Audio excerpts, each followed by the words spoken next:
I didn't understand until a couple of years ago, 3 or 4 years ago, that I didn't come to the bridge because of this building. No matter how many times I'd heard Pastor McNabb or Rob say, this is just a building, it never really clicked until I came in one day, and I came into the sanctuary, and it was just, the Spirit was already there, and I was like, this is why I come, because every one of y'all bring it, because I need you guys. If I'm at the bottom of my pit, there's somebody there.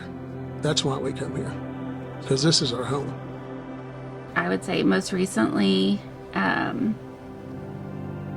son passed away, and I've thought a lot about just how overwhelming it has been to have so many people that have literally stood in the gap for us. We've pretty much just taken our own breaths. Other than that, everyone has stepped in, from the moment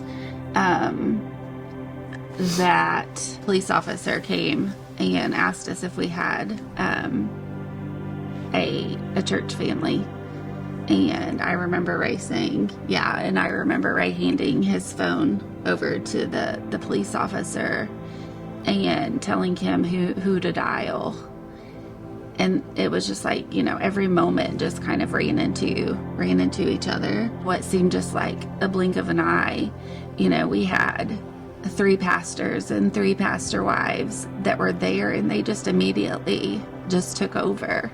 We didn't have to worry about packing things to leave. We didn't have to worry about anything.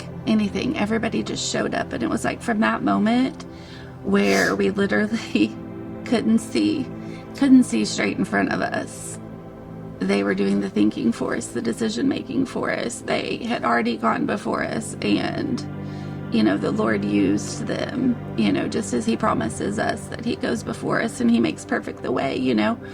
He used people in this church to go before us. They took care of a place for us to stay. They took care of food. They made sure we were eating. They made sure that we were okay. I mean, there were people with us constantly, and all of those people were people in this community. And it was people that we've walked alongside for 21 years that we find joy in serving. Without a question asked, they came and they served us. And there's just something extremely invaluable about having that connection with people. And it didn't just end day one. I mean, it was for it's still, it's solid month. And still, people calling and people texting me, and I'm praying for you, and, stuff like that, and it's just, and I tell them, I'm honest with them. I said, I need it. I am still way down there. I can't, breath to breath. It's our function. I think the more connected we become, the more opportunity that the Lord gives us to share these stories. And, the enemy does his best work in isolation. And the enemy likes to make you think that you're the only person, walking through this. You're the only person in this entire sanctuary every time who has a failure, And the more that the Lord gives us grace and mercy for those things, to walk in them and to share those things, that helps that connection.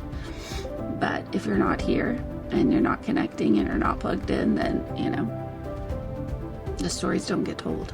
But you have to be connected. You have to get connected to something. I mean, in youth or teaching or a small group or friends or whatever it is, you just have to get connected, and because you're not alone unless you stay alone.